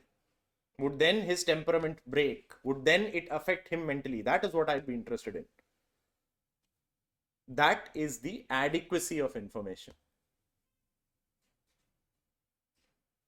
That is the adequacy. So I need all that information to make sure that my bowlers can tackle Virat. Where do I need my fielders to be so that he doesn't score those many runs? That is what I'll be interested in now. So that is the completeness aspect. Then we have cost effective. Always, because the entire subject that we are studying is cost accounting. So it is already talking about being cost effective only. So your information system can never be in such a manner that it is costing you more. There will be a concept which you will understand, which is called as the cost benefit analysis. It's called CBA. What is cost benefit analysis? It means any option that you are going for, the benefits that you can derive from that option should always be more than the costs incurred in that option. If there is going to be any discrepancy, you will never go for that option. It's as simple as that. You plan on going on a trip with your friends. You plan on going on a trip with your friends. Now, if you're planning on going on a trip with your friends, there is going to be a certain cost associated with that. What will be the benefits of that? You get to break the monotony of your regular day-to-day life, right? You're going to colleges or studying or going to jobs. Monday to Saturday, you're going on jobs. So that is a monotonous life. Now you want to break that monotony. On Sunday, you decide to go on a trip. That is one benefit of that. Now you decide to go on a trip to some dangerous location, or your friends are certainly adventurous types. They say, let's go bungee jumping. And you're very scared of heights. Now comes the cost benefit analysis. The cost is there, definitely. The trip cost is there. Bungee jumping, there would be a cost related to that. But there is also the threat that you feel to your own life.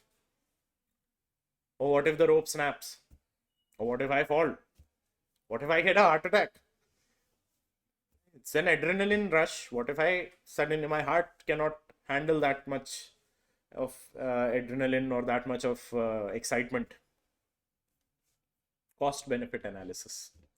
Is the benefit that much that you're going to get? The thrill out of this experience, is it going to be worth your life? That is the cost benefit analysis. So with information also, with the information system also, it has to be cost effective. The results that you'll be getting and then the management that you'll be doing based on that information, it should not be so expensive that the benefits that you'll derive from doing all this activity or doing all this process is overshadowed by the cost. That is the cost effective aspect. Then you have understandability. Well, this is very simple. The information that is generated, if you don't understand that information yourself, how are you going to make others understand that? And how are you going to make decisions based on that? So the information has to be understandable for us as well. It has to be relevant. Only pertinent information should be included. Streamlining focus. What does that mean? Include only the information which is necessary. For example, when we talked about right now, the adequacy of information, relevance is also like that only. Adequacy and relevance are interrelated aspects. So for me, being the coach of CSK, Virat's last 10 performances or his entire IPL 2025 performance is relevant. Is his relevant? Is the information related to 2024 relevant for me now? No. But 2024 was a different season. A year ago, the Virat Kohli of 2024 is not the Virat Kohli of 2025. Is not going to be the Virat Kohli of 2026. The Virat Kohli of 2025 is the Virat Kohli of 2025. How has he performed in the IPL? How has he performed at that venue in this IPL? In Bangalore, the Chinnaswamy Stadium. How has he performed in the Chinnaswamy Stadium in 2025? He's hit 4 centuries in the IPL in 2024. I don't care. Did he hit a century this year in Bangalore? In 2025, did he hit a century? If not, why? There has to be some aspect. It could be the pitch has been prepared in a manner where he's not able to face or he's not able to score. Or the bowlers are bowling at a particular point on the pitch, at a particular spot on the pitch where the ball is swinging in a particular manner which he's not able to handle. So I'll ask my bowlers to focus on those aspects, right? That is the relevance. Then you have authoritative. Authoritative information or the authoritative attribute means one very simple thing. Credible sources are crucial for ensuring informed decision making, which means the information should be coming from very reliable sources. It cannot be from sort of a rumor that is being circulated in the organization. Our profits are rumored to be 1 crore. No. Our profits are actually 1 crore based on hard truths, hard facts. That is credibility or authoritative feature of that. Then you have timely. Now again, let's come back to our IPL discussion. Virat Kohli's performance during IPL 2025. Will that be useful for me after the finals or after my match is over?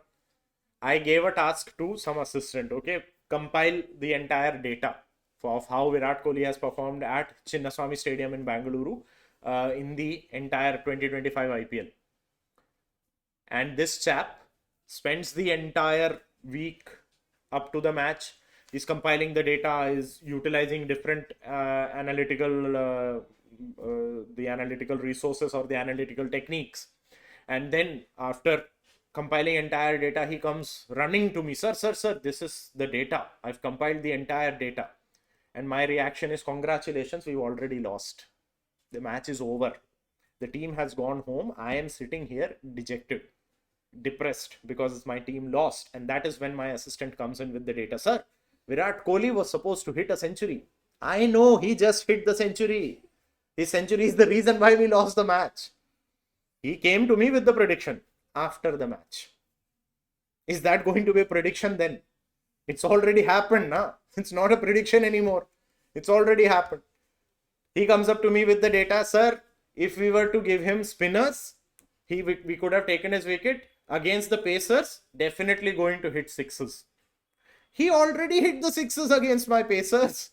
Now, what good is this information to me now? That is the timely attribute of information. Information should be available on a timely basis for me to be able to make strategic decisions. After the fact, if I'm getting information, it's useless to me. Then, easy to use. That is actually, it is actually the most important aspect of attribute of information, but because we had to arrange the acronyms in a manner that it could spell accurate, that is why easy to use has been mentioned as the last. It is not hierarchically, it is not the last attribute, it is the first attribute. Because information has to be very easy to use. It can't be in such a manner that the person who has to make decisions is not even able to understand the information. The information should be presented in the with the objective of keeping in mind the person who will be using the information. It should not be, I know various analytical techniques. Okay, yes, I know this technique, I know that technique. I'll make information in the best possible manner as per me. No. It should be as per the other person who will be using the information. If I make it in such a manner that he can't even understand it, what is the point of carrying out this entire activity? That is the easy to use attribute of information. All right. Okay, the attributes have been presented in a graphical manner also. Next, now we come around the differentiation aspect between data, information, knowledge, and wisdom. Now, data and information we've already understood. Data is the raw product, right? Raw, it's the input, raw input. Information is the processed output. Now we talk about knowledge and wisdom also. Now, we took an example, a very simple example. Let's see that you're observing a plant growing in your garden at home. So what all would you think of as the data? Now, there is a plant at your house which is growing. So you're taking care of this, you're tending to this plant. So the data would be the raw unprocessed observation. For example, its height is 10 centimeters. It received 20 ml of water. These are just individual facts. Can you do anything about this? No. It's just that the plant is 10 centimeters high and it received 20 ml of water today. You just poured in 20 ml of water, a glass full of water you gave the plant today. This is data. Now we come to the information aspect. Data with context and meaning. Now when you talk about it is 10 centimeter, the height is 10 centimeter, but it grew 0.5 centimeter today. This is information because it gives you extra data. Its total height is 10 centimeters, but it grew 0.5 centimeters today. Now you can analyze its growth rate. You can also say how many days it's been since the plant sprouted from the seed. Because if it's 10 centimeter and every day it's growing 0.5 centimeters, which means it's been 20 days, right? 10 centimeter divided by 0.5. The answer is 20, which means it's been 20 days since this plant has started growing at your house, or since the time it's come out of the seed. You can calculate. That is information. Based on information, we can gather more information. On the basis of data, just data, we couldn't say anything. Can you say on the basis of 10 centimeters, its height is 10 centimeter, can you say it's been there for 20 days? No. You don't know how long it's been. But when I say it grows 0.5 centimeters every day, that is when you can come up with the solution or with the conclusion that yes, sir, it's been 20 days. If it's growing half a centimeter every day and it's 10 centimeters now, it means it's been growing for 20 days. In the same example, 20 ml is the recommended water amount for today's weather in Coimbatore. It's hot today. So we need to pour extra 20 ml. That is information. It had been raining last week. No need to pour that much water. Just place the plant in some place where it can get water. Where it's raining, place it on your roof. It will get water. You don't need to keep on pouring water every single day. And there is something called as too much water also for plants. So you just place it there for 1 hour or 2 hours and then take it back inside your house. It would already get 20 ml of water. More than 20 ml. Let's be clear. It doesn't require that much, because if it's hot and humid in Hot and humid conditions, it's requiring 20 ml. So in rainy season, it doesn't even require that much. That is information. You can do something with information. Then you have knowledge. Knowledge is related to understanding patterns, relationships, and reasons. For example, plant grows faster in warmer soil with consistent watering. The yellow leaves usually mean too much sun. This is knowledge that you are gaining. This establishes a certain pattern, a certain relationship. For example, the first thing which says plants grow faster in warmer soil with consistent watering. This is establishing a relationship between the growth of a plant with the temperature of the soil as well as the content of water in the soil. The water that is supposed to be poured into the soil. So you have a relationship between that. You have a pattern developing. That is knowledge. And the last is wisdom. Wisdom is simply the application of knowledge. That is what wisdom is.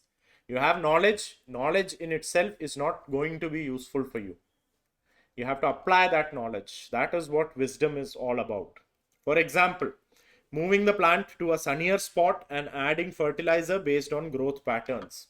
Maintaining a watering schedule considering the Coimbatore climate. This is the application of the knowledge that we've just gained. We have the knowledge that yes, when the plant, the soil is warm, the plant will grow more. When it is poured more water, it will grow more. That is the knowledge. That you have. What do you do with the knowledge? You place the plant in a sunnier area. You pour more water into it. This is application of knowledge. That is wisdom. And what would wisdom result in? Your garden be looking more energetic, more beautiful as compared to your neighbors. If they are not applying the knowledge that they have or you have. If they are not applying the knowledge, their garden would not flourish. Their plants would die, wither and die. Your plants would flourish, grow. Why? Because you are applying your knowledge. That is wisdom. Classic example, we used to have this thing. How do you say that person is wise?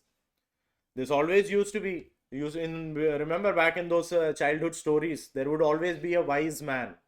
Who was a wise man? Who used to do something with the knowledge that he had. Why did kings always used to have wise men in their courts? To guide them. Kings also had the knowledge. It was just the application that was the problem. Some kings did not even have the knowledge. We have had historically kings who never had knowledge also. But even for those kings, there were intelligent, wise people in their courts. They were known as wise people only. Their actual, the designation given to them was wise man or wise woman. That was the designation given to them. They would guide the authority. So you need wise people, because having knowledge is one thing, application of that knowledge for the betterment of the organization is another aspect, right? Okay. Now, we have another discussion centered around mission statement. What is a mission statement? Does anyone know that? There are two aspects. One is called a vision. Anyone knows the difference between vision and mission? These are two things. Any organization that you can think of, including our academy. Every organization has a vision and a mission. These are two other things, two different aspects. Yes? Goal, mission, maybe. Mission would be the goal. Vision would be the future. Where do you see yourself? That is the vision. Mission is why are you doing something? What is your objective? What is your goal? That is the mission. Vision is forecasting. Where do you see yourself? Where is this mission going to take you? That is what vision statement is. So when we talk about mission statement, let's say it is simple. What does it say? A short paragraph explaining what a club or team is all about. What are we all about? What are we doing? Why are we doing something? That is our mission. Where do we see this going? That is our vision. That's kind of like a mission statement for a business. It's a written statement that clearly describes main goals of the organization, what it's trying to achieve, and basically whole reason the business exists. You'll always see any organization that you can think of. The About Us page that every organization has. You'll always see the mission and vision statement under that. They won't state it as that. They will never have this, okay, you go to the About Us tab on any website or any organization's website you open and you go to the About Us section. You'll never have this, okay, mission statement and then a paragraph. No, you'll have a paragraph where they're telling you what they are all about. That is their mission statement. Then you'll have a paragraph where they're telling you where they see themselves in the future. That is the vision statement. Correct? Yes. Any problems till now? Any doubts, questions? Okay. Now, a mission statement has 4 important parts. The first one is purpose. It answers the question, why is this business even around? And who is it trying to help or serve? It is the fundamental reason for its existence. A business, why does a business exist? That is its mission. UNICEF, the United Nations institution for children education fund. So international, sorry, not the institution, the United Nations International Children Education Fund, UNICEF. Why is it around? You'll see the mission statement for UNICEF. It is there to ensure that every child in the world gets an equal opportunity at education. Right? That is the purpose of setting up the UNICEF. On a broader term, the United Nations, what was the purpose of setting up the United Nations? To ensure that the Third World War does not happen. We've been through 2. We can't afford the 3rd. So that is when everyone came together and decided to come up with the concept of UN. Did that stop the wars? You have wars happening almost in every corner of the world right now. UN is sitting there twiddling its thumbs. UN is kind of like that person who is witnessing a fight and then sitting around and thinking, they shouldn't fight, yaar. United Nations is exactly like that. Sitting on the corner and just thinking, they shouldn't fight. Why fight? Why does everyone fight? That is what UN is like. UN is not, nowadays UN is not the person who gets in the middle of the fight and tries to separate the two people. Because this is not the era to do that. The person who does that gets beaten up by both the parties. The two people who are fighting, they end up beating the third person who tries to act smart and tries to come in between. Don't fight. He gets beaten up first. So that is why the UN does not interfere in these matters anymore. Because, see, the idea behind the United Nations was to stop aggressive wars from happening. That didn't happen when the Iraq war happened. That didn't happen when the current situation between Ukraine and Russia started. That didn't happen when the Israel and Palestine war started. That didn't even happen when the India and Pakistan agitation happened. None of that happened. No one intervened. With the India-Pakistan agitation, everyone had an opinion about that, right? Everyone had the opinion that we should stop our aggression, that we should stop retaliation. The Indian retaliation was always something that everyone objected to, without knowing the aspect that it was the other side which started the agitation first. We were provoked, we retaliated as a matter of that provocation. It was as simple as that. Same goes with the Israel-Palestine war also. It has been going around for so many years, but for the current scenario to escalate that much, it was Israel that was sort of agitated. Israel was provoked, so Israel retaliated. Russia, Ukraine did nothing essentially to provoke Russia. All Ukraine did was to agree to the fact to become a NATO country. That is all Ukraine did. It was a ploy by the European and the Western countries to enable them to be closer to Russia's border. Russia objected to that. Back in the 1991, before 1991, it used to be one big country known as the USSR. Then in 1991, it started as the disintegration of USSR, and then you came up with all these smaller countries. You have Croatia, Czechoslovakia, Ukraine, all these countries came as a disintegration of USSR, Russia. It used to be a common country earlier, bigger than Asia actually. Like it was almost at par with the size of Asian countries. That was how big the USSR used to be. Then in 1991, it disintegrated into these smaller countries. So essentially, the Ukraine shares its border with Russia. And if Ukraine becomes a part of the NATO agreement, the NATO forces get to plant their military installations right next to the Russian border, which is what Russia has an objection to. And that is why Russia attacked Ukraine, to subjugate Ukraine and then force them to not agree to the NATO agreements. Because NATO is primarily America. NATO was started as an American idea at par with the UN, where America would decide. UN also America decides only. Essentially, UN is America only, but NATO is properly American. So that is what Russia objected to, and that is when the agitation happened. UN was nowhere to be seen. UN was seen. UN was sitting at the sideline and saying the same thing: "Hey, don't fight, don't fight." Just like the elderly people of a locality or a community, don't fight, don't fight, and then going back to reading the newspaper and sipping their morning tea, and the fight going on. Someone breaking someone's window, someone breaking someone's head. That is going on in the locality. And the elderly people are just don't fight, and then going back to their newspaper and their morning tea. That is what UN is doing.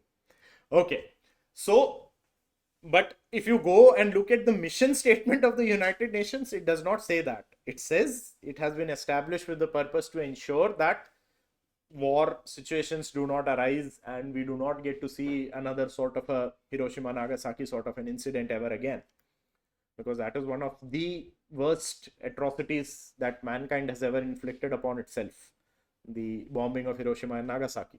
So we don't want that sort of a thing happening again. That is the purpose behind the United Nations coming into existence. So that is what a mission statement is. It tells you the purpose, why something is being done or why a business is being carried out. Then you have the second aspect, which is the strategy. It explains what exactly does this business offer, like products or services, and how does it go about providing them. It's their main way of doing things. Their strategy, business strategy.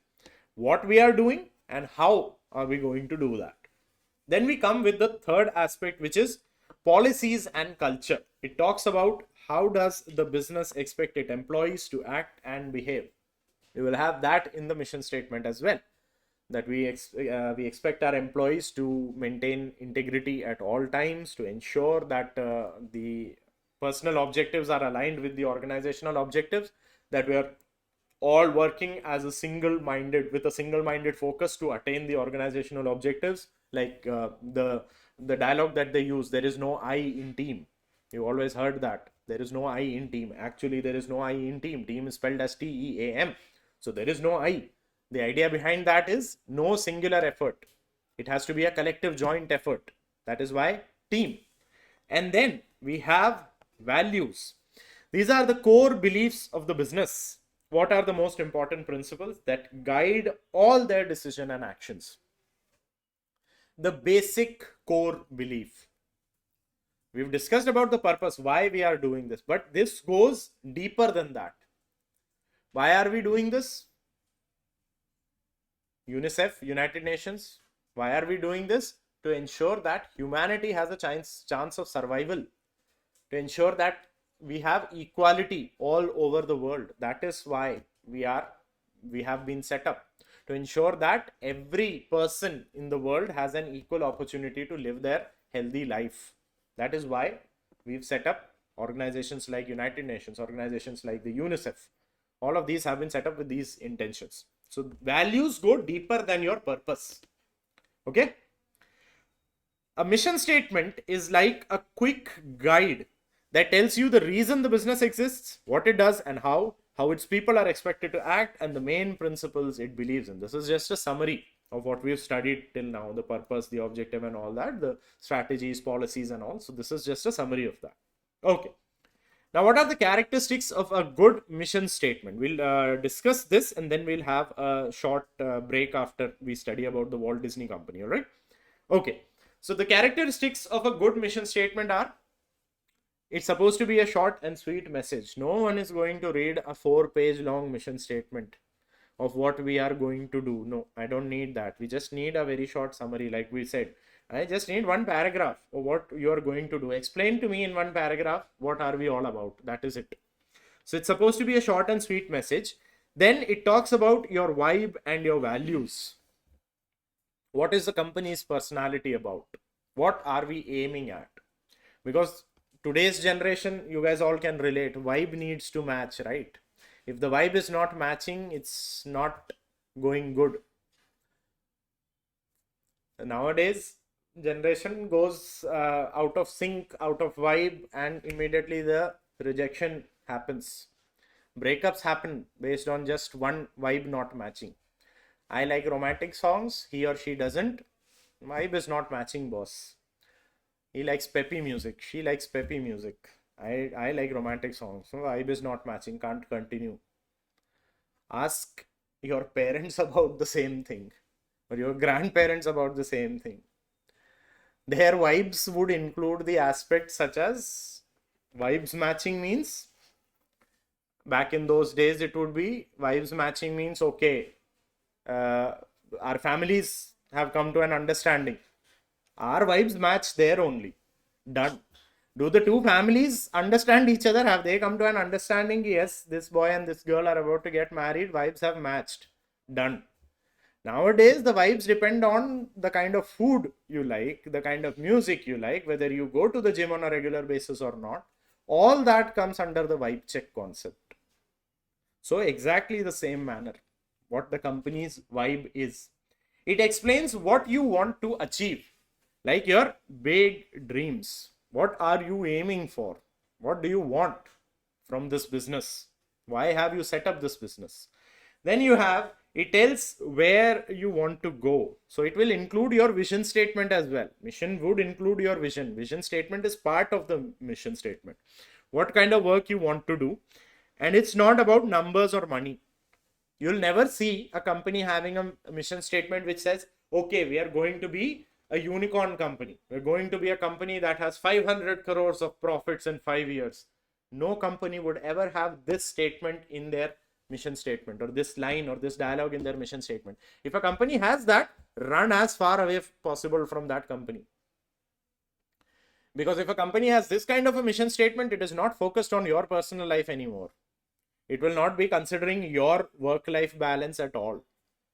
It would have its, I'm not going to name this because it's name the person, because it's going to be a very controversial topic and I don't want this to end up into a controversy, but it would have its founder CEO coming up and saying or giving statements like employees should work for 70 hours a week.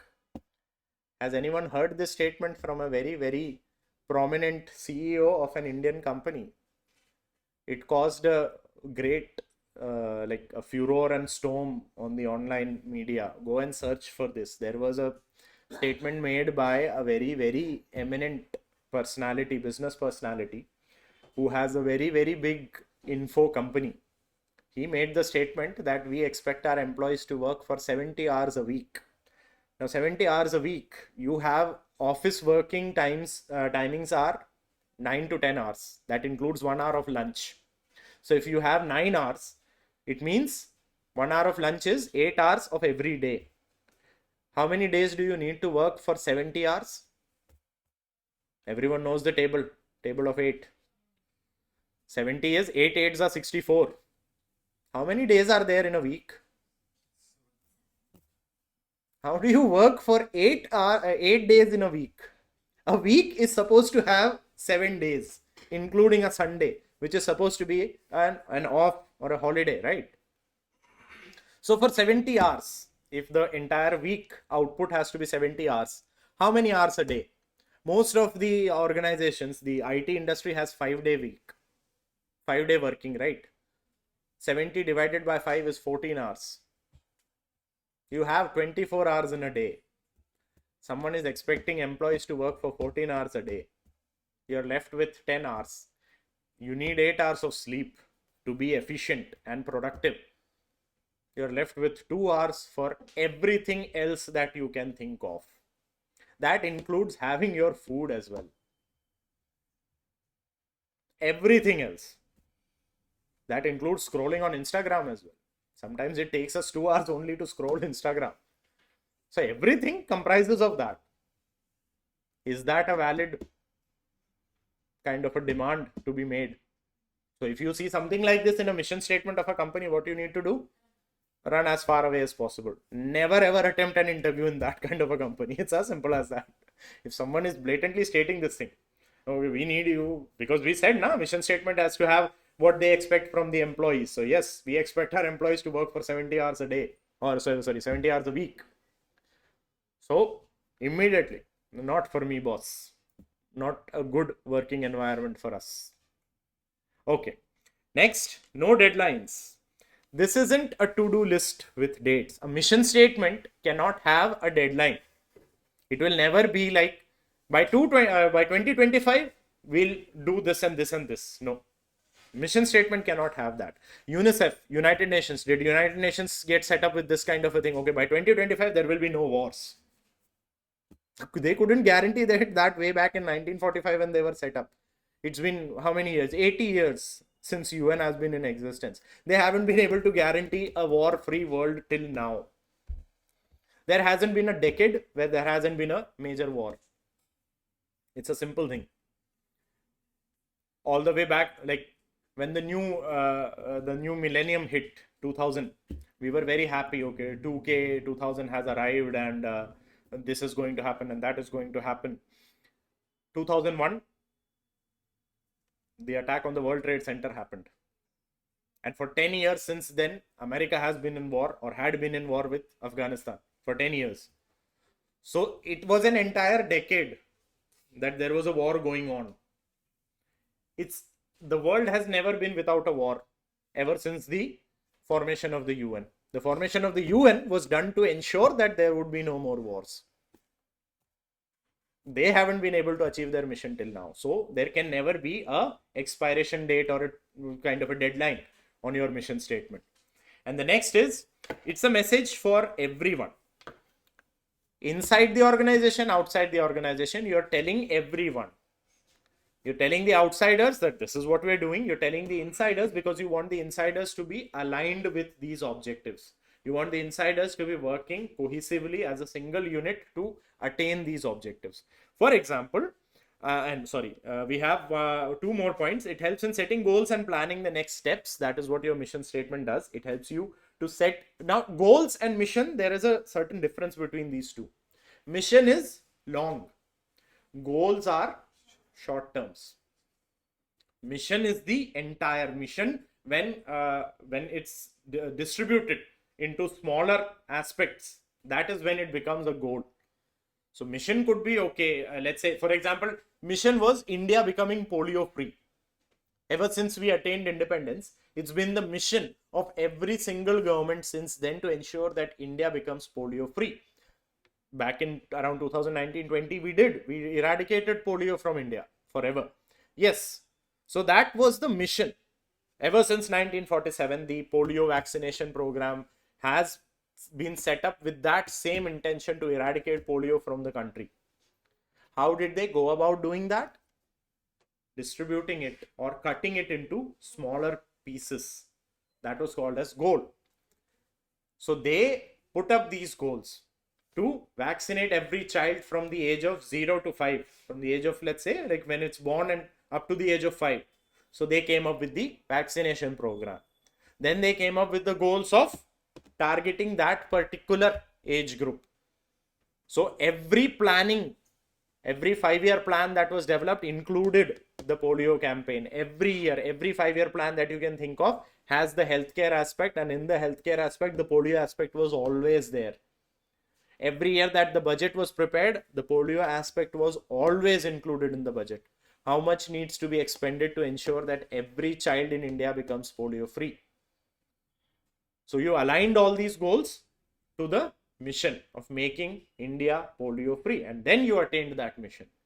So goals need to be made.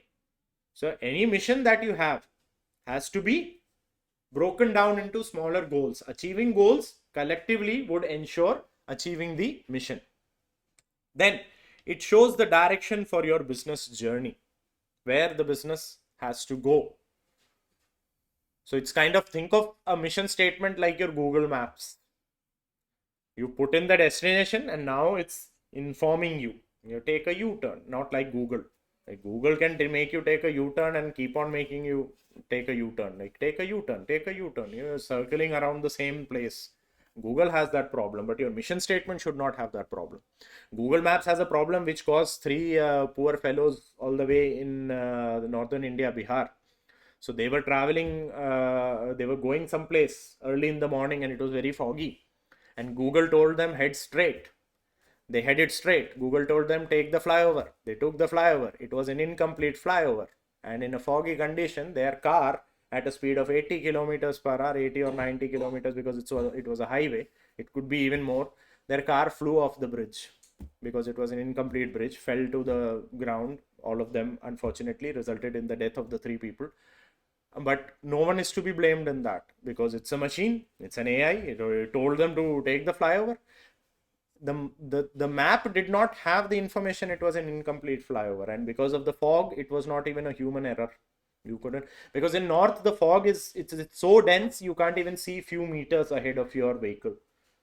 That's how dense fogs get in the north, or in Rajasthan, in Delhi, in Himachal and all these areas. Fog is so dense at early in the morning, like 5 o'clock if you're going out for a jog.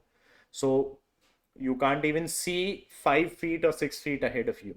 That's how foggy it gets in winters.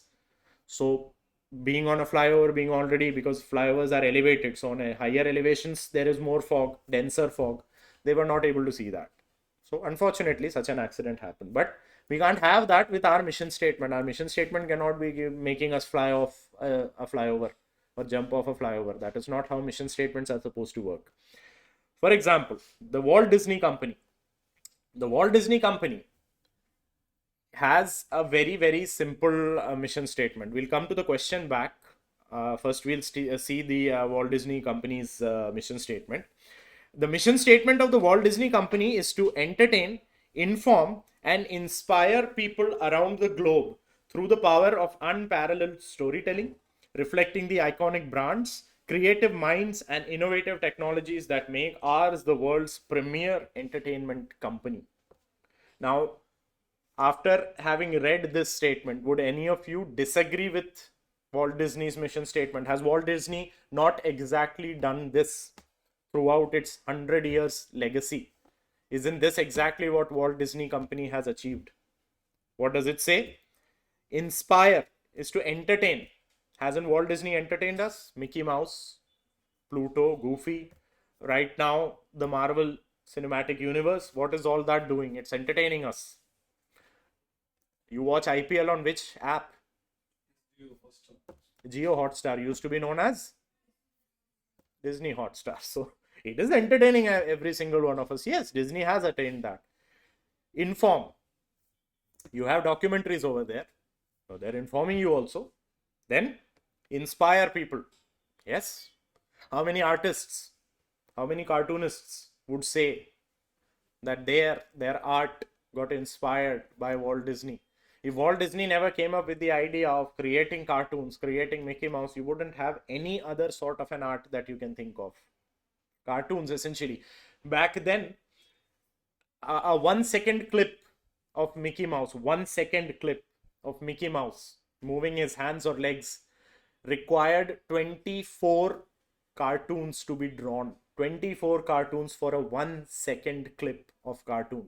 You have seen those flip books, right? Nowadays you have this idea, people are doing this on Instagram, of showing various like cartoons. They are saying it took me 30 days, I prepared 300 caricatures, cartoons, and then I'm preparing this flip book for a 1 minute reel. In that 1 minute reel you get to see a dance. Walt Disney did that 80-90 years ago. Drew Mickey Mouse 24 times just for Mickey to open his mouth to say a dialogue. For that to happen, 24 times the same cartoon has to be drawn with one slight variation. His mouth has to be shown as being opened. Nowadays you do that with the help of animation softwares and all. It's a matter of minutes. That is why all these big budget movies that you can see, so much of animation, so much of graphics can be utilized. It all started with this one man drawing 24 cartoons at his desk to make sure that the mouse opens its mouth.